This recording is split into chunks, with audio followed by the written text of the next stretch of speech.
Welcome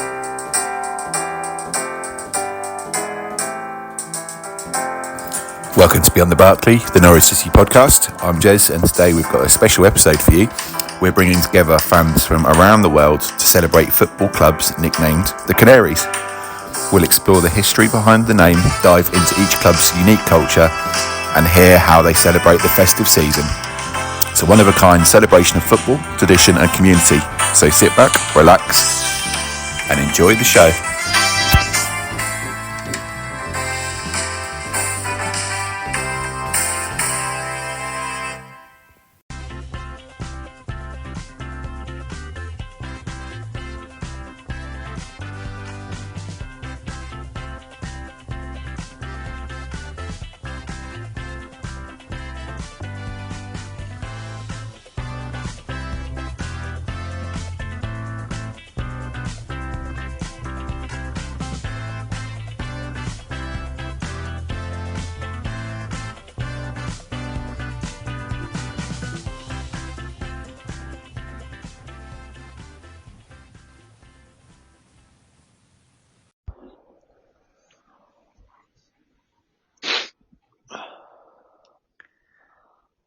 Welcome to Beyond the Barclay, the Norwich City podcast. This is our special Christmas edition, and tonight we're diving into the unique theme, clubs around the world nicknamed the Canaries. Joining us tonight are fans from several Canary clubs.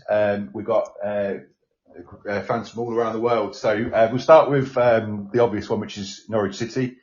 Morgan, if you'd just like to introduce yourself, please. Hi everyone, Morgan Hewitt. You've probably heard me from previous podcasts here. Merry Christmas to everyone. Merry Christmas all. I'm a long-suffering Norwich City fan. But yeah, here I am again. If you'd like to give the facts that you gave when I forgot to press record on the podcast earlier, that'd be really, really good. No worries. One of the best facts of my club is we are the only English team to have beaten Bayern Munich in their old Olympic Stadium. So there you go. Fantastic, thank you. We move on to Andy and Paul, who are both Caernarfon Town fans in Wales. Guys, welcome to the podcast. Can you just introduce yourselves and maybe a fact about Caernarfon Town, please? Cheers, boys. Thanks. Nice to be here. Yeah, we are Caernarfon Town fans, and I would say an interesting fact about Caernarfon Town is we are definitely the Welshest club in the world because most of the players speak Welsh as a first language, and nearly all of the volunteers and the staff around the club and the people in the town of Caernarfon is the most Welsh town in the world. So there you go. That's good to hear. And Mark is from, or is at least a Modena fan, Modena FC that are based in Italy. Mark, if you'd just like to introduce yourself, give us a fact about Modena. Yeah, good evening, guys. I'm Mark Degnan. I'm based up in sunny Doncaster in South Yorkshire. For my sins, I adopted Modena FC, a club which was formed in 1912 but went bankrupt in 2018 and was purchased by the owner and head designer of Stone Island. They're based in northern Italy, and unlike the rest of the Canary clubs on the call tonight, we play in blue and yellow instead of green and yellow. So yeah, it's a bit of an odd one, but that's the association. Excellent, thank you. And then finally, we've got Guy Davies from Nantes. A guy, I believe you actually live in Nantes as well. If you'd like to just introduce yourself and give us facts about Nantes. Yeah, I'm Guy. I live just outside Nantes. I've lived here for just over 16 years and been a season ticket holder at Nantes for 8 of those. Yeah. And FC Nantes was actually formed towards the end of the Second World War and is named after Norwich City. Oh wow, that's a good fact to know. It's a separate our camp, isn't it, Morgan? Yeah, a little bit. Fantastic. Okay, well, thanks, gents. So just before we move on, I'm going to give a special shout out to some of the other Canaries clubs who couldn't join us tonight, and they include, funnily enough, strangely enough, a team that I've been to watch a few times this season, Hitchin Town in Hertfordshire. Also called, well, these are all going to be called the Canaries. Spoiler alert.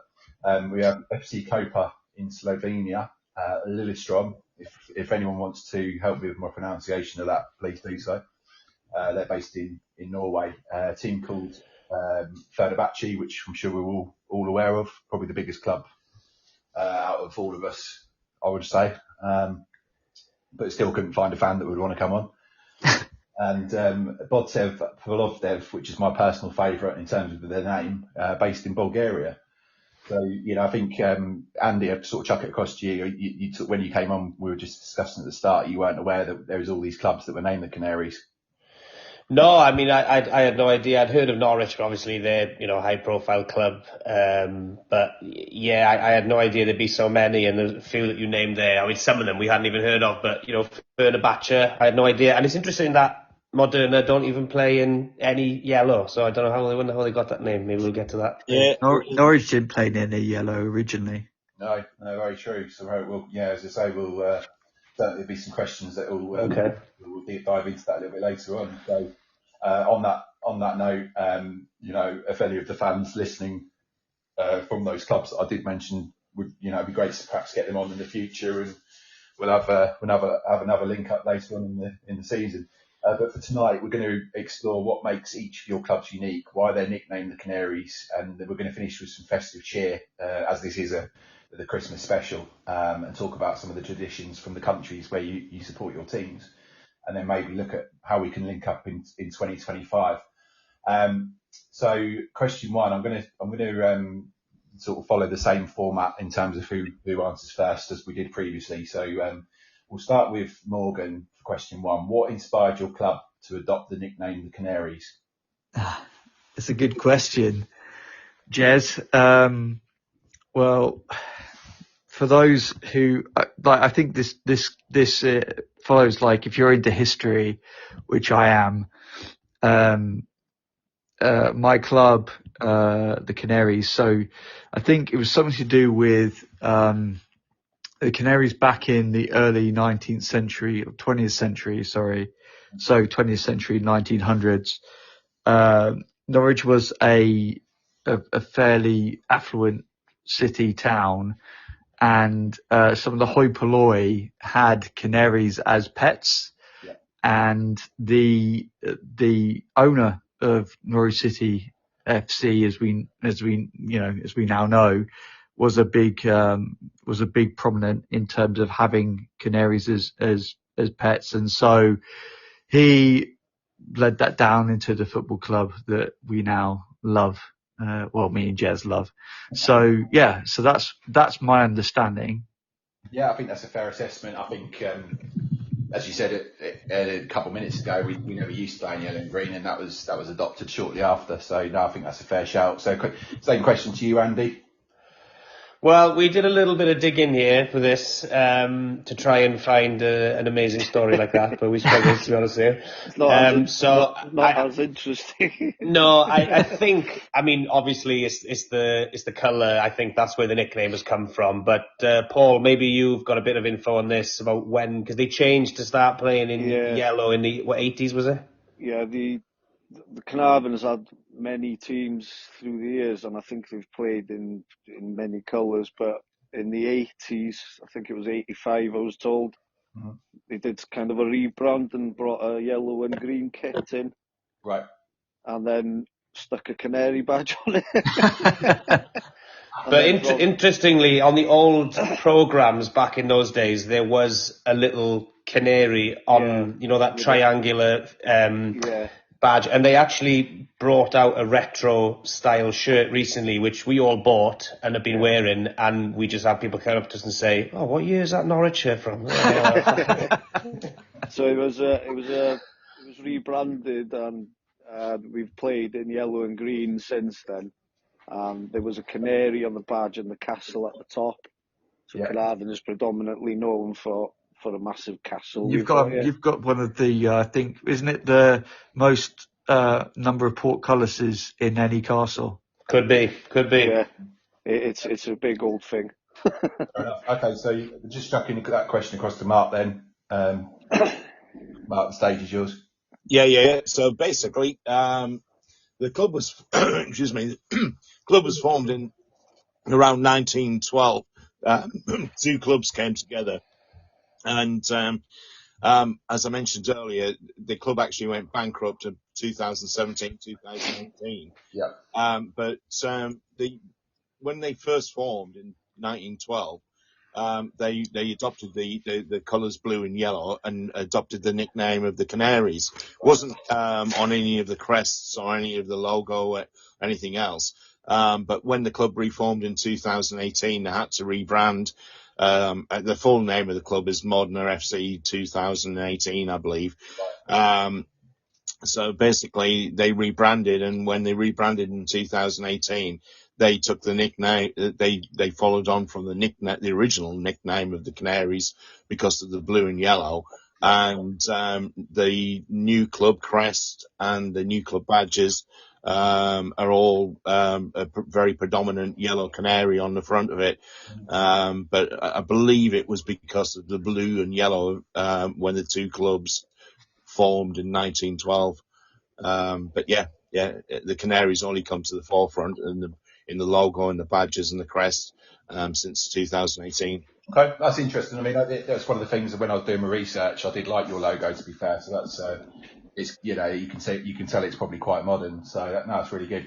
Guy, just moving across to you for Nantes. What's the story for you? As I say, it's sort of a reference to Norwich, I think. Yeah. I mean, our club was formed in the mid 1940s.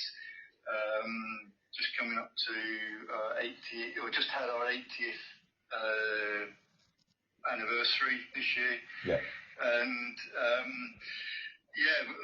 but they've always played with yellow shirts, and now actually it's all yellow. Right. Okay.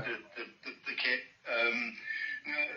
The Canaries actually is typically used to refer to the players, right, rather than the club, per se. So yeah, the players are known as the Canaries for the men, and the Canaries with feminized for the women. Right. And apparently in the end of the 1970s, start of the 80s, the nickname was judged a bit too timid. Right. And they tried to change it, and the fans hated it, and it was very quickly abandoned. And everything went back to the Canaries. Right. I mean, I was going to say, I mean, that must be really difficult. I mean, can you imagine anyone else that's in the room if the club tried to change the nickname of the club? It would be it wouldn't be well, and I bet it wasn't well received at the time. No, it was very quickly abandoned, and I mean, it's all about image back then, wasn't it? Good. No, absolutely. Right, so moving on to question 2, we'll go in the same order. How does the Canaries nickname influence your team's identity or culture? Morgan? I think you know this better than anyone, Jez. Canaries is the biggest. We are, I'd like to think, the world-renowned football club, or those who are international soccer club, called the Canaries, because it doesn't get any more integral than that for Norwich City. The crest is a canary leaping off a football, has been since the 1950s. I know that I'm only 40, so there is the crest does go back beyond that. But the Canaries is the biggest factor of our football club. If you are thinking of Norwich, you think of a yellow kit and a canary or Delia Smith. But it's it's entwined with the city's heritage. It makes me proud to be from Norwich because there's so much rich history in our football club and our city as a medieval city at that. Yeah, no, I completely agree. Same question. Maybe we'll go with Paul this time then, from the Caernarfon boys. It's the start. Yeah, the yellow and green kit is what I remember Caernarfon from when I was a lad. Yeah. It's always strike me as as a great colour combination. Loved it. But the actual area where we live in is Eryri or Snowdonia, and the actual flag for Eryri is 3 eagles on a green flag, 3 Right. yellow eagles on a green flag. So whether they've adopted them colours and then just associated it with the Canaries, I guess it's a big part of where we come from. The Eagles would sound a bit more scary, though, wouldn't it? Yeah. It's a bit like Crystal Palace. Yeah. No, I don't want to be them either. No. But it's I guess it's something to do with the colours of the area. It's the yellow and green, but it's stuck, and we're known now as the Canaries wherever we go. So I think it rolls off the tongue quite nicely as well, doesn't it? The Caernarfon Canaries. It's Yeah. I think it's it does 100%. And Andy, anything to add to that? Yeah, I was just going to say it is more of a nickname than, it's not as sort of intertwined into the club as Morgan was talking about with Norwich, but it is, people do say in newspaper reports, for example, it'll say, the Canaries were on form, etc. But people don't really, say, oh yeah, we're going to see the Canaries tomorrow. That it's Caernarfon Town really, but yeah, it's a strong nickname. Okay, brilliant. Thank you. Mark, just a reminder of the question, how does the Canaries nickname influence your team's identity or culture? Yeah, I keep on banging on about it, but with the rebranding in 2018, they've always worn blue and yellow, and that's where the original Canaries nickname came from. Yeah. But the strong influence of Carlo as the president, he's rebranded it massively. All the chants, all the original songs are all about blue and yellow and about the Canaries. Unfortunately, I read Italian quite well, but my pronunciation is terrible, so forgive me on that. But it predominantly, similar to what Paul was saying earlier, I think it's the original area flag. Obviously, Italy was made up of a number of separate regions, and the northern area of Italy, Regina, is Modena's flag has always been blue and yellow. That went onto the playing kit, which was blue and yellow. That's where the nickname came from. And the rebranding in 2018 really reinforces that with the canary on it. Virtually, well, it's not virtually, it's on everything. Players' kits, players' suits. It's everywhere. The canary in the Modena area. Down to the email signature. When I emailed the club, it was at the bottom of that. Yeah. There and proud. Guy, same question to you, please. Yeah, so like the guys from Caernarfon and Modena, the colour originally is part of the Nantes flag. So the yellow and green. But interestingly, as far as I know, there's never been a canary in the club badge. It's always been, the ship for the naval trade that went on here. It's always been the river. It's always been the Grenadier, which is the border and the Britannia flag. Right. So all of those are kind of key elements, but the yellow and green has always been the club's main kit, to the point where every year there is a huge fuss because the main sponsor's logo is always in bright red across the yellow kit, and the fans hate it. Mm-hmm. They absolutely hate the fact that it's in red on a kit that should be yellow and green. And No, excellent. Okay, brilliant. Thanks, guys. So moving on to question 3.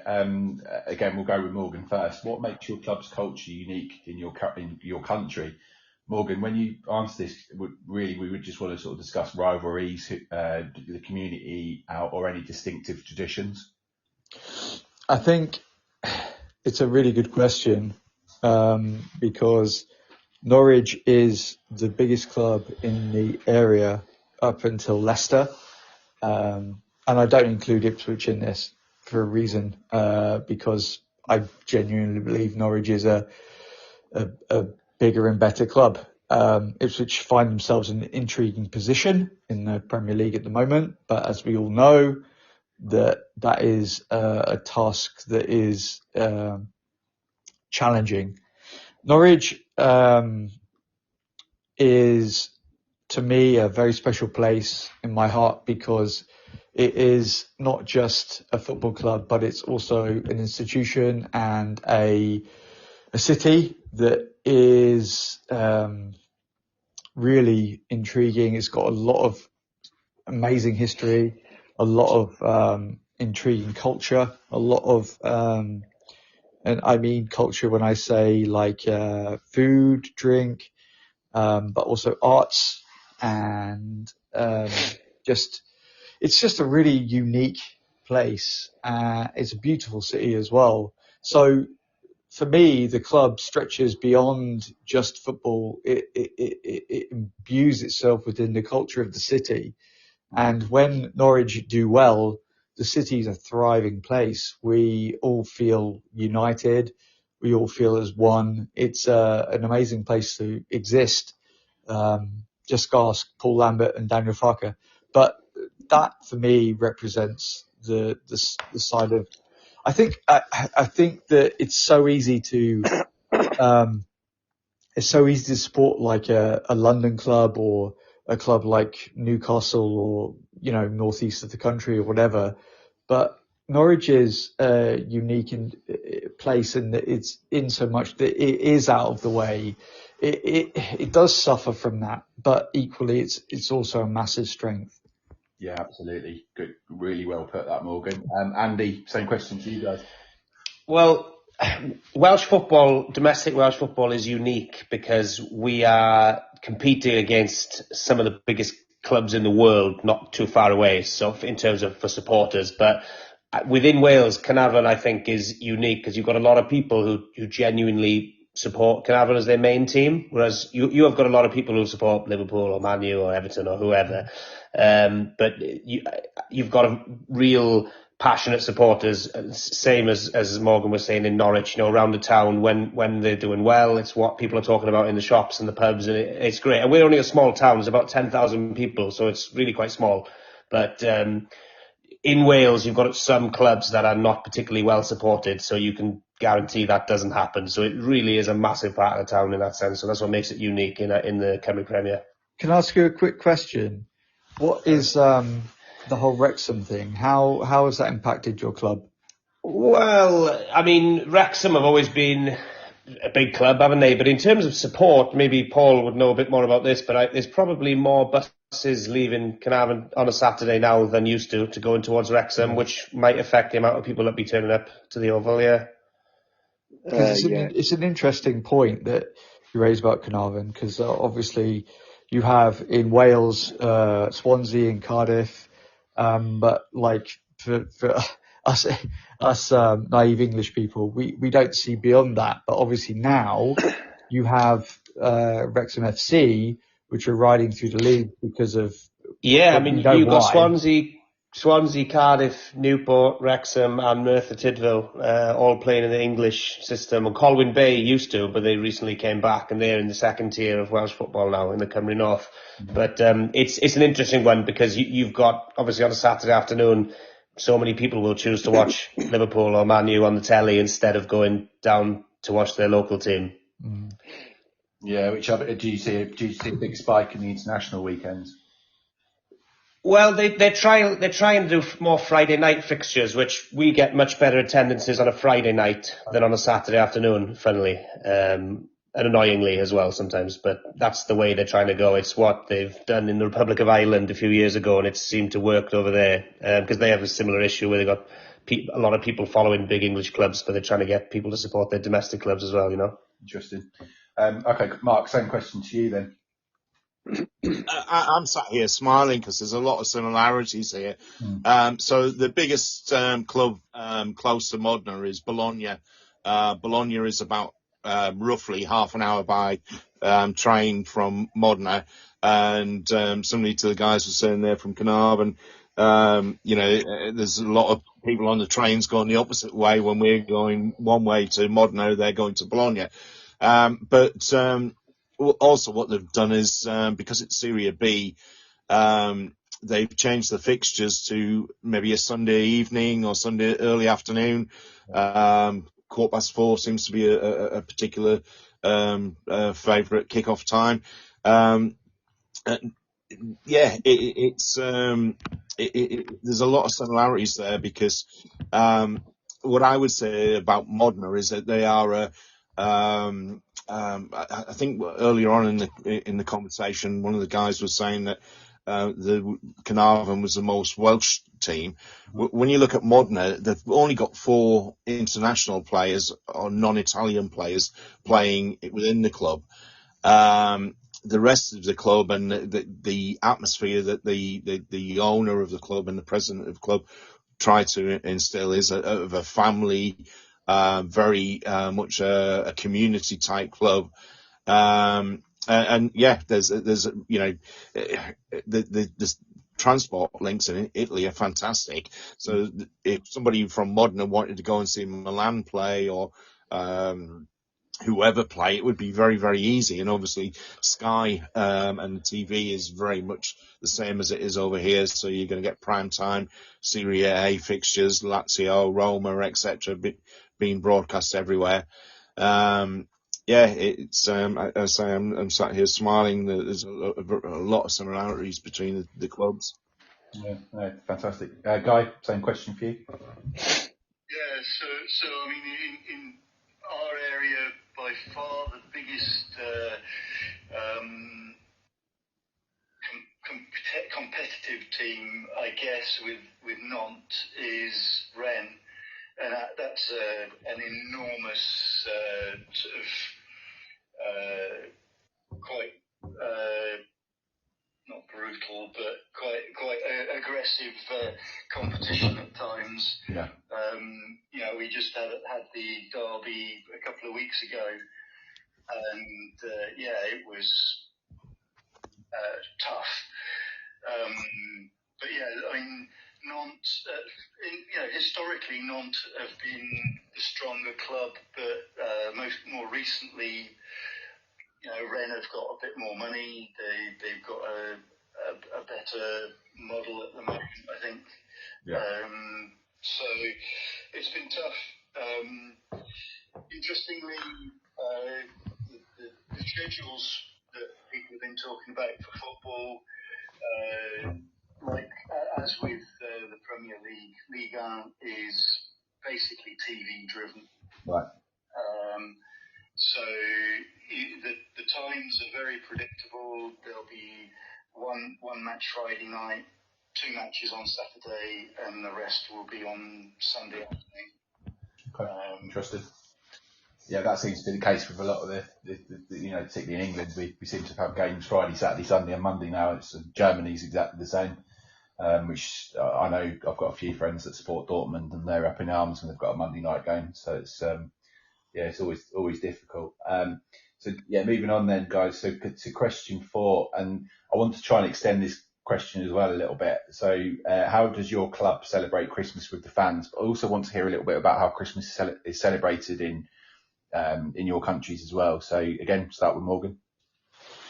I guess it's very regional. The club kind of seems to go through the motions of just sort of extending to the community. I don't really see anything overt from my perspective that's anything that's different. It seems to be just the usual kind of fare, but there's also in Norwich we have and I'm gonna plug this, Jez. I don't care what you say. There's also on the Stall City a really good second-hand community store where you can buy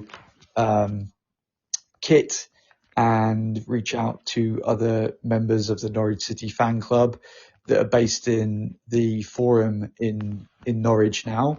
And so I think the club goes through those guys when it comes to just pushing out like different kind of opportunities. So yeah, on the Stall City, that's where it's at. Great. Andy?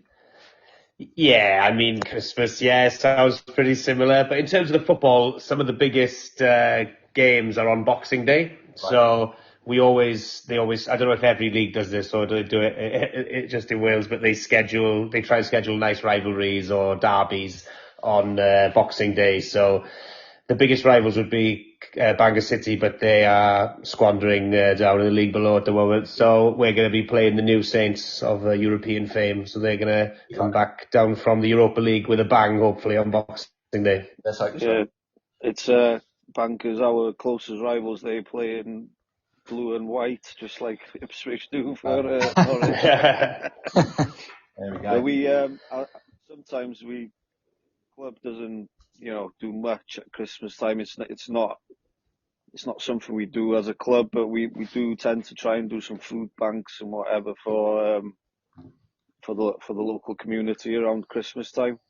No, it's really good, and I think as much as any club can support their local community, can only be good news, really. Yeah, it's mostly for the football at Christmas, just for our lot to have a few drinks or whatever. But yeah, it's good when we get a decent rivalry, on Boxing Day or whatever. No, absolutely. Mark, across to you for that. Yeah, very, very similar. The local rivalries on Boxing Day, 26th. The only thing the club does really is they go into the community. There's a pop-up shop, and those, unlike in the UK where you could maybe get a replica kit outside of from the club, not directly from the club, but maybe in sport shops, etc. There's only a club shop at the ground, but at Christmas time they open one up in the centre of Modena, and the players go along on alternate days, signing shirts, etc. But yeah, they try and instill very much a community spirit within the. I say a town. It's a city of 185,000 people, so it's not much of a town. It's more of a city. Uh-huh. But yeah, it's all about community.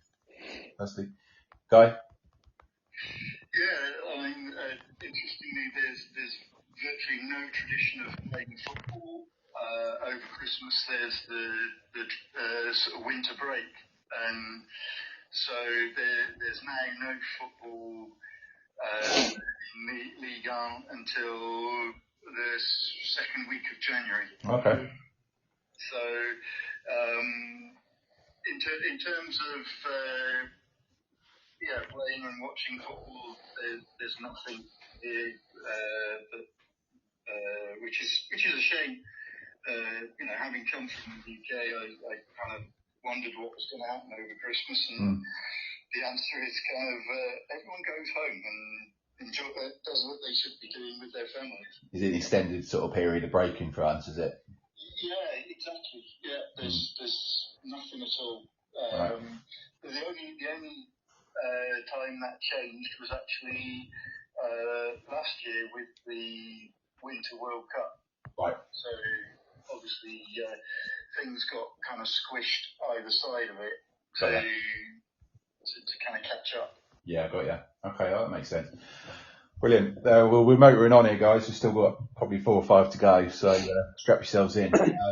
Are there any famous festive moments or matches in your club's history, Guy, you might struggle with, given what you just said? So think about maybe a big game, other game in Nantes history. So Morgan, we'll start with you first. It's funny you mention that, because I am staying at a Nottingham Forest fans flat at the moment. I know what you're going to say. You know what I'm going to say. So yeah, me and him have had a, we've, do you know what? Should I get him on? Yeah, go on. Hang on, bear with me. Hang on, sorry. All right. Can we talk about the Nottingham Forest? Come here. So tell me how you felt about the Nottingham Forest Norwich City Boxing Day clash from what was it, 2019?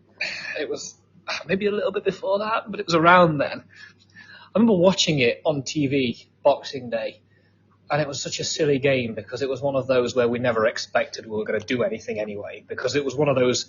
It was at the time where Aitor Karanka was in charge of Forest, and we were very much. He was on his way out anyway. It had already reached that point where it was very close to him going, and it was a bit of a throwaway away at Norwich. Nobody thought we were going to get anything, and then suddenly we found ourselves 3-0 up out of absolutely nothing, and they were stupid goals as well. Having watched them back many times, I'm not ashamed to admit they were lucky goals. I think Matty Cash scored 2 of them, and they were both deflected. They were very fortunate, and it was like, wow. What's going on? This is Forest suddenly. Maybe we're back, because we just get that delusion of grandeur. And I remember personally when the first goal went in, when Norwich scored, and I was like, I don't care what anyone says. I know exactly what's coming here. I know exactly where this is going, because it just felt like that kind of game. We didn't deserve to be 3-0 up. Yeah. But it was one of those stupid games where we just got lucky with 3 goals, and then suddenly it was like they got one back, and it was like, yeah, it's coming. And you just knew. And I think the second goal didn't come until the 92nd or 93rd minute, and that made it 3-2. And I think there was only 4 minutes added on, and I still knew at that moment, I knew somehow it was going to come back and bite us. And we had this ridiculous Portuguese winger on loan. I think his name was Gil Diaz. Yeah. And he gave the goal away. He gave the ball away for the third goal. I just remember Hernandez, it going in. I think. It was Hernandez. I remember it going in and thinking... In the last kick of the game. It's still heartbreaking, because even if you know it's going to happen as a football fan, sometimes you know these things, and then it happens anyway. It still breaks you. And it did. I can't even deny it. There you go. Well, thank you very much for that. What was his name, Morgan? That was Alex. Say thank you very much for his contribution. It's always nice to hear from Nottingham Forest fans.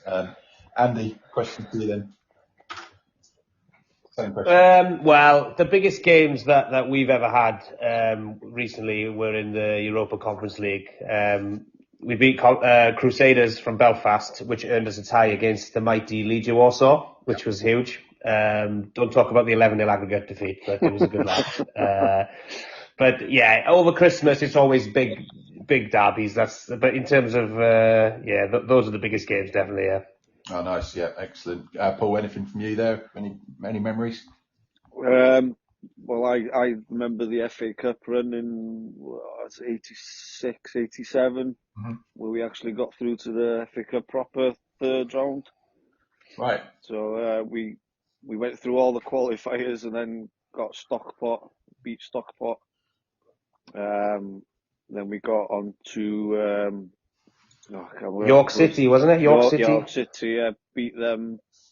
And then we got Barnsley, lost over 2 legs. And if we would have beaten Barnsley, we'd have had Arsenal in the next round. Oh, wow. Because that's when Caernarfon used to play in the English pyramid. You have to do another podcast on that another day. But yeah. Because I was going to say, are the Welsh clubs allowed to compete, or were they allowed to compete in the English? No, well, at the time, basically Wales didn't have its own national league. It was just regionals. So at that time, some of the clubs in Wales played. They just applied to play in like the Northern Premier, for example. That's where Caernarfon, one of the leagues that they used to play in. But then when the Welsh Premier League was formed in '92. It was a bit of a legal battle, and the ones that sort of got away, that refused to come back, are the ones that play in England today, and the rest came back. But at one time, Caernarfon Town were one of those clubs playing in England, Yeah, I think it was only the second season that we played in the yellow and green kit, to be honest. Right. I think it was about 85 that they rebranded or whatever.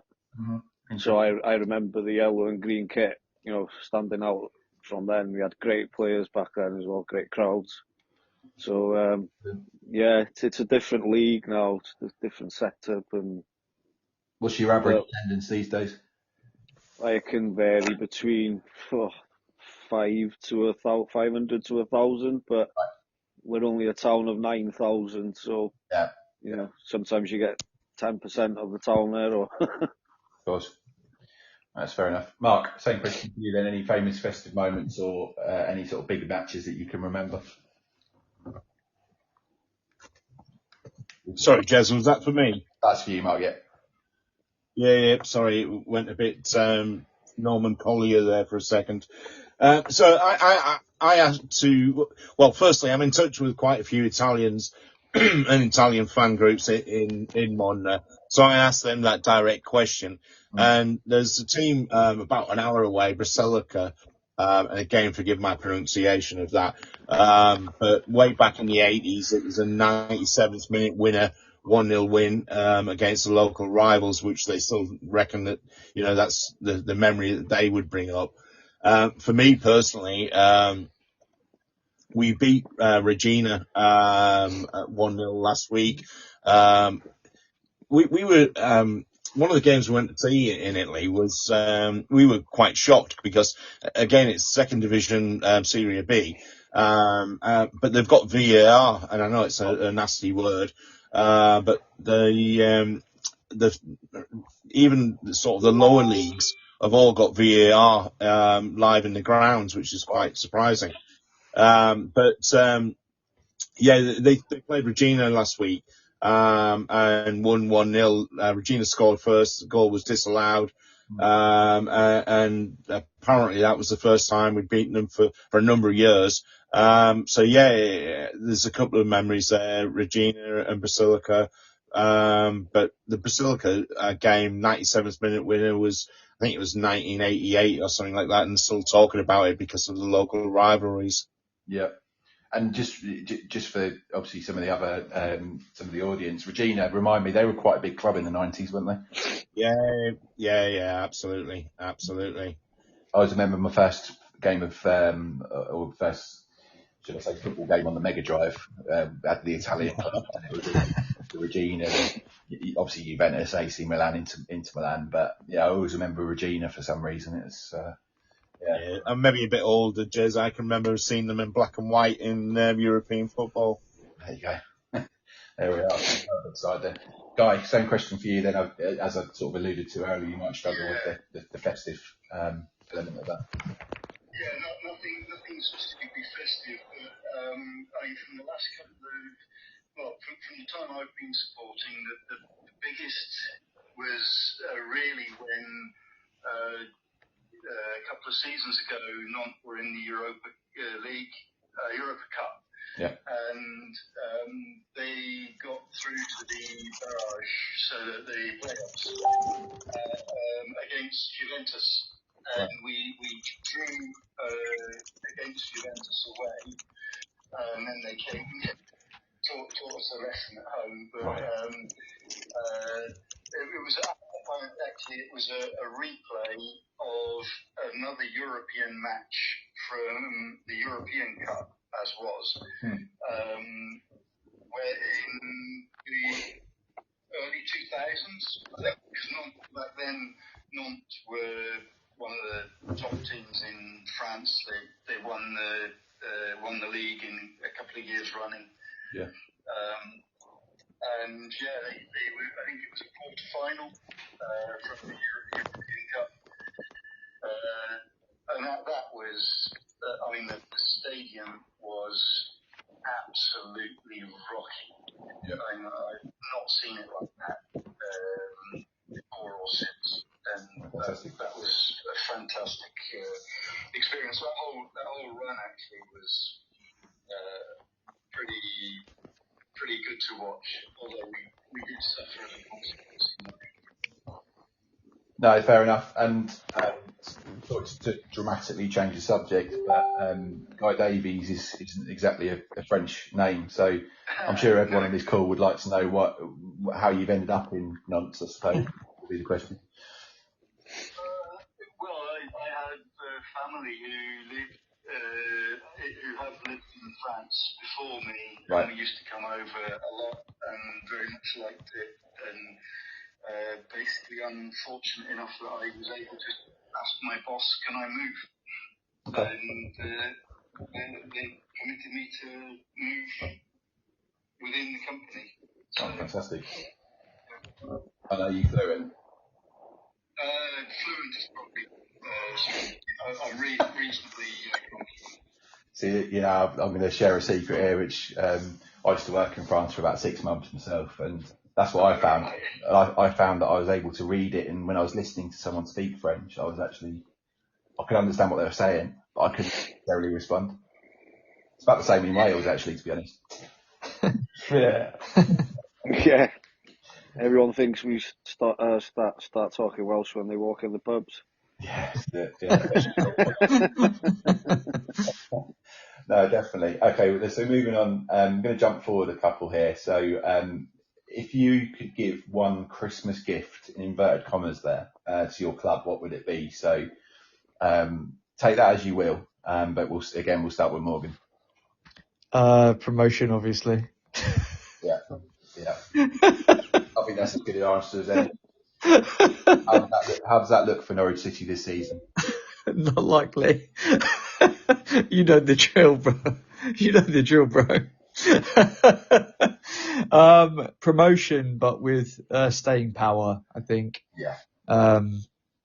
We are a club that does, unfortunately, wane between the Championship and the Premier League through no fault of our own in that sense. But it's. I would give the gift of promotion, but with staying power. It's a good shout. Paul, for Caernarfon? Now that we've had the taste of Europe, I'd love to go back this season. We're nearly there at the moment to go for the European places. Yeah. So it's not only for the fans, because we have a great time, but the money you get from playing in these ties, you look after a club the size of Caernarfon for a good 10 years. So anything for a few drinks, but mainly keep the club afloat, keep us going. So a European place for me. Yeah, it makes sense. No, Andy, would you agree with that? Yeah, 100%. When we were out in Belfast earlier in the year, that was the greatest football experience for loads of people, for Caernarfon Town fans in a long time. There's about 500 fans went out there, which for us is a hell of a lot, and just sort of having a great time for two or 3 days over in Belfast and winning over the 2 legs, a penalty shootout. It was one that'll stay in the memory, definitely. Excellent. Mark? Currently 10th in Serie B. What we really need is a 20-goal season striker. Bit of a yo-yo. Went up to Serie A. I think it was 2002 or whatever. But just to do well and to score goals. There's nothing more frustrating when they're playing well and not scoring goals. So Christmas gift definitely would be a 20-goal a season striker. And obviously Serie A or European football, but I'll settle for just the good results constantly. Yeah, we've got a fan from Caernarfon. All he wants is a big, ugly centre half. That's all he keeps going on about. You could have Josh Sargent if you want. Yeah, there we are. Yeah, is he big and ugly? He's ginger and ugly. That'll do. One of my mates is a big Sheffield United fan, and he doesn't want to get promoted. He just wants to stay in the Championship and play well every season and watch them win. What he doesn't want to do is see them go up to the Premiership and get beaten every week. Yeah, that's funny. Yeah. I think Jez has been very diplomatic on this podcast, but me and him are one and the same in our mindset in terms of just thinking about. It's good to get promoted to the Premier League, but it's also absolutely horrific just getting tonked every single week. Yeah. No, definitely. Guy, same question for you then. What would be the Christmas gift for Nantes? Yeah, I know that what a lot of the other supporters would like is new direction, new not new management, but new ownership of the club. The current owners are insanely unpopular with a significant portion of the club's fans, and they would like. And there was a rumour going around just before the start of this season, I think, or maybe just after the start, that Trent Alexander was going to invest, which was which was an interesting one, but nothing came of it. That would have been. Yeah, that would be. Sorry, carry on. I'd just say that. I mean, who knows whether it would be any better, but at the moment, it doesn't feel like it could be a whole lot worse. Okay, that's no. It was. I mean, you're obviously in the top league in France. I mean, where are you? Well, we've just got out of the relegation spots Right. a couple of weeks ago, and the results were, even though we got pasted on Sunday night, the other results went our way. So I think we're 14th out of 18. And Bree go down, right? That's one of the ongoing problems, and you talk about how it feels getting tonked every week. We had until we beat Rennes at home, we had a run of 10 straight defeats. Yeah. Which it's a miserable thing. I mean, I don't go necessarily just for the football. It's all the people around me that I go to be with, but the spectacle is definitely part of it, and the players at the moment are not cutting it. Okay, fair enough. And so hopefully that improves for you. And as you say, the Christmas. Well, let's hope so. Yeah, no, definitely. So I'm chucking a question in here that wasn't in the plan, so I apologise. But I would like us to nominate your best ever player for your club and your current best player. Morgan, I'm going to come to you first, if that's okay. So what's the question?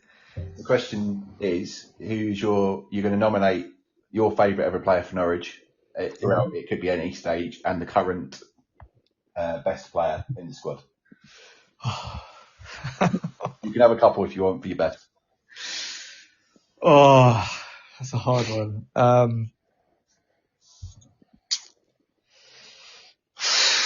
Okay. Okay. So this is painful. You can't even see my face. Oh God. Where's Houlihan? Where's Houlihan? Because he makes play happen. He made play happen, and it was just phenomenal when he did. He was a championship and a Premier League playmaker. There's no doubt about that. There's no way you could argue that he wasn't. He was so good. And currently,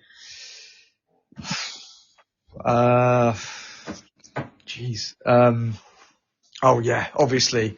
Jez, help me out here. He's the winger. You know who I mean. Borja Sainz. Yes, him. Yeah. Him. Yeah. He's ridiculous. The guy is. He's mid-table prem, isn't he? Let's face it. And he's drubbing it out with us, but the guy's he's ridiculous. Yeah. Guy just can pull a rabbit out of a hat, much like Houlihan. Yeah. So there you go. Buendia, yeah, okay, but there you go. Thank you. Huckabee would be a shout for me as well, by the way. So same question to you. We'll start with Andy this time. We've got a player called Darren Thomas, who is known locally as the Covey Messi. So he's like the Caernarfon Messi, and he's a real wonder kid, and he's from the town, so all the fans really like him. He's born and bred, So he is probably one of the. Well, I think most people would say he's the best player that Caernarfon have had, certainly in recent history. But there's a guy called Paulo Mendes as well, who is he's playing now. He's probably the most talented player on the books at Caernarfon Town now. So yeah, Paulo Mendes and the Kobe Messi, those are the two. Has Paulo Mendes played anywhere else? I recognise that name. He has played a few places. He's played for a few Welsh clubs. Paul, has he played in England somewhere? I'm sure he's had a stint in England, but I'm not sure where. Was it Peterborough or somewhere like that? Yeah, I'm not sure. I could. Peterborough, a really, really good club for like nurturing talent. Yeah, he's Portuguese and he's played for. This is spooky, guys, because Pedro Mendes plays number 11 from Modena. Scored the winning goal last weekend. Excuse me. He's Portuguese, and his name's Pedro Mendes. Okay. 25-year-old, 6'2". Yeah, he sounds quite similar. When Paulo's injured, we'll get him in. No one will know the difference. Exactly. Yeah, exactly. No, he's hell of a good player. We had him for a stint a couple of seasons ago, but he moved on to another Welsh club. So he seems quite happy here now. I think it's hard for a player, out of Wales to settle in to some places. Yeah. But he seems to have taken this year in his stride. He's a good player. Yeah, I'm just looking at his because if it's the same guy, he's had quite a few clubs, and he's played for a few teams in England, but no one of any sort of real note. Yeah. Played for Oxford. Probably there. Yeah, he might have been. Yeah, but like I said, he's been around a bit. Yeah. But I think it's just hard for him to settle somewhere, to be honest. Right, fair enough. Mark, across to you then, please. Yeah.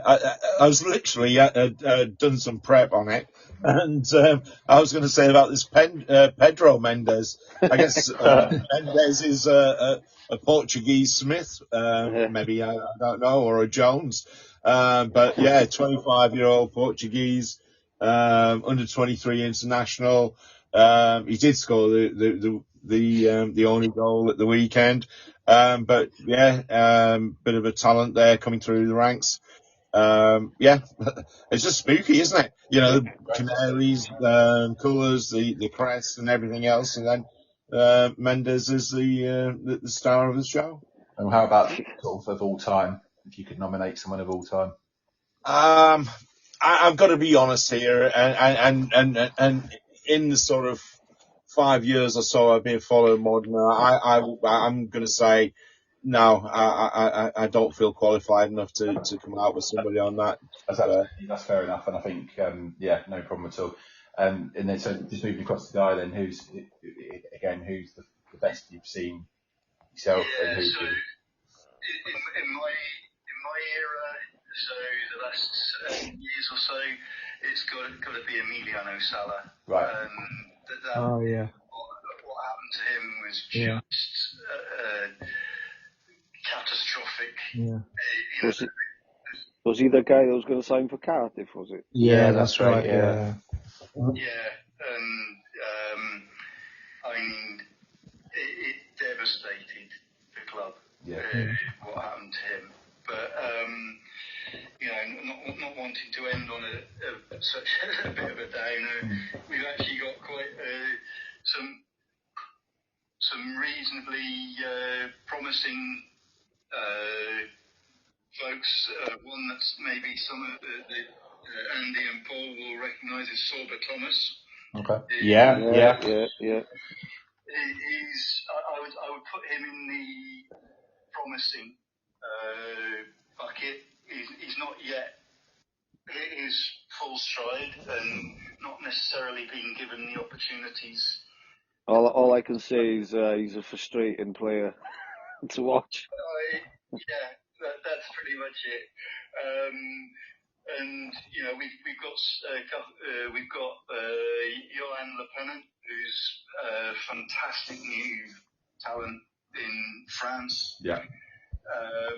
And the player who at the moment I would say is probably the strongest and the most reliable is a guy called Moses Simon, Nigerian. Really a small, wiry little winger. Scores some astonishing goals, and it's got to be him at the moment. Fantastic. I think we're there, guys. I think the last question was what your hopes for the club in 2024, but I think we sort of covered that, didn't we, in the Christmas gift scenario. Yeah. I think who was the person that said about having a 25 goals a season striker? That was you, Mike, wasn't it? Yeah, we'll have one of them as well, actually. We'll when you're happy, and a big ugly centre half. Yeah, I'll find it down the back of the sofa. That's Norwich. Mark, what would be, just moving across to Modena, what would be a good season for you guys? Well, it was interesting because when the guy was talking about Nantes, I feel like I've got a bromance with the guy, but the president or chairman of Modena, Carlo Rivieri, he's basically doing all the right things. He's got plans for a new training centre, a new stadium. It's all about community, where it can go and how big it can go. I've got no idea.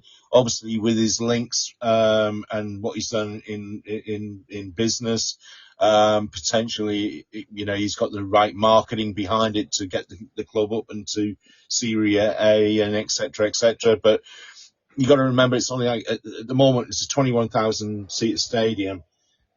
Average home game, probably 10,000 tops.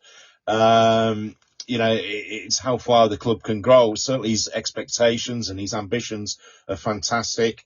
It's all about, Modena is the same place in the same area of Italy where Ferrari and Lamborghini was manufactured and designed. If you buy balsamic vinegar, generally speaking, it'll say balsamic vinegar from Modena. Yeah. It's got all the pedigree there, but it's just where he can take the club to. Yeah. Same as Coleman's mustard from Norwich. Yeah. Absolutely. The fellas who wouldn't want to be from there, right? Exactly.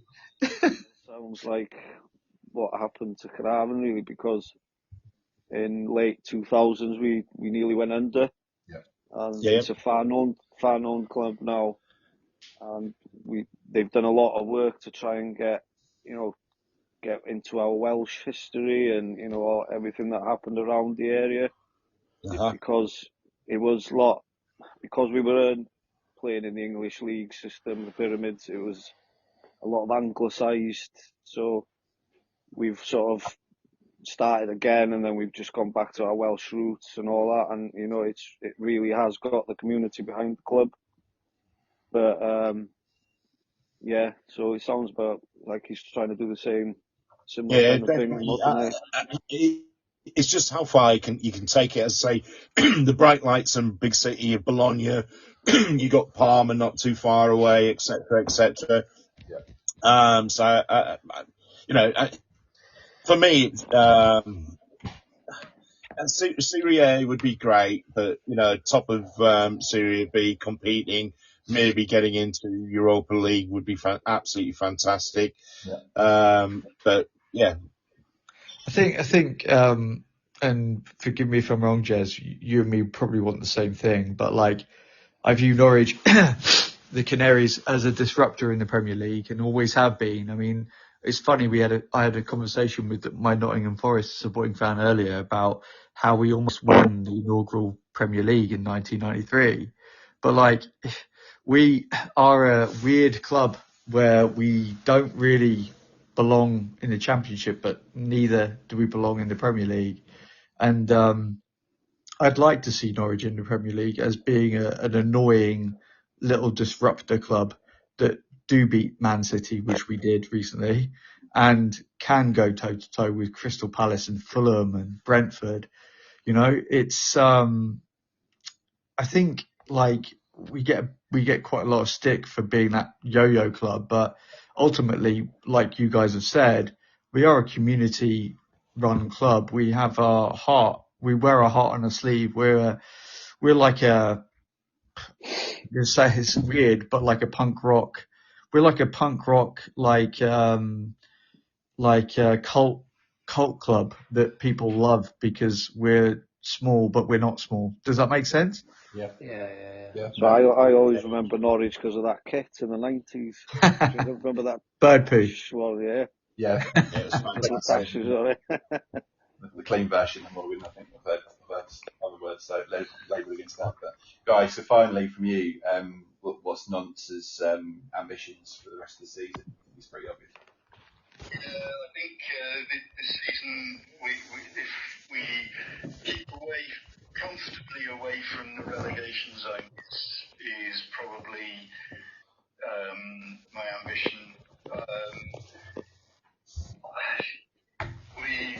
We had two really great runs in the equivalent to the FA Cup. One year got absolutely caned the next. But winning those doesn't. It's not the day-to-day stuff. You know, I'd like to just keep winning home matches every time. That's what I'd like to start seeing. No, absolutely. And finally, from me then, I think one of the things that I set as a question would be, I don't think it's ever been explored before, but wouldn't it be great to get a representative from each of the clubs that I mentioned previously and everyone that's on this call, perhaps in a room at some stage. I think whether we go to a nominated, I'd love a trip to Italy, Mark. I was about to say, guys, you're more than welcome to come out in February. £85 return from Stansted Airport. Oh, great. Match tickets are about €15. To be fair, we worked it out, and it was cheaper to go to Italy than it was to go to Premiership. So yeah, you're more than welcome. Yeah, we could do a Canary hop. What about Caernarfon, Jez? Caernarfon, Yeah, Wales, right? Caernarfon's a nice place. It's not raining, and we'll come. You won't want to come here now. I can see my relatives in Merthyr Tydfil. There we go. Yeah, you got a telescope. Yeah, you're right. It's been an absolute pleasure. Thank you all so much for coming on. It's been great to hear all your stories, and as I say, do keep in touch. Yeah, definitely, boys. Thanks very much. We'll do a canary hop now over the next few years. We'll get round the block. Yeah, 100%. So yeah, we'll wish you all a Merry Christmas in Welsh, and Auntie can tell you what it is in English. So it's Nadolig Llawen a blwyddyn newydd dda. You could. This is not too difficult to work out. Merry Christmas and a Happy New Year. Thanks for having us, guys. Mark, Merry Christmas in Italian, please. Buonasera. Oh dear. Morgan, Merry Christmas in Norfolk. Merry Christmas, boys. Fantastic guy. French, please. Bon Noel, yeah, thank you. So yeah, a big special shout out to those that couldn't make it this evening as well. Obviously, we maybe include them in any sort of future endeavours that we have. And at behalf on everyone at Beyond the Barclay, I want to wish you all a Merry Christmas and a Happy New Year. So until the next time, take care and enjoy the festive season. Yeah. Excellent. Cheers, boys. Merry Christmas.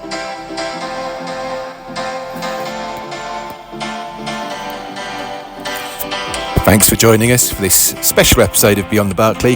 It's been fantastic celebrating the Canaries clubs, their traditions and the festive season with you all.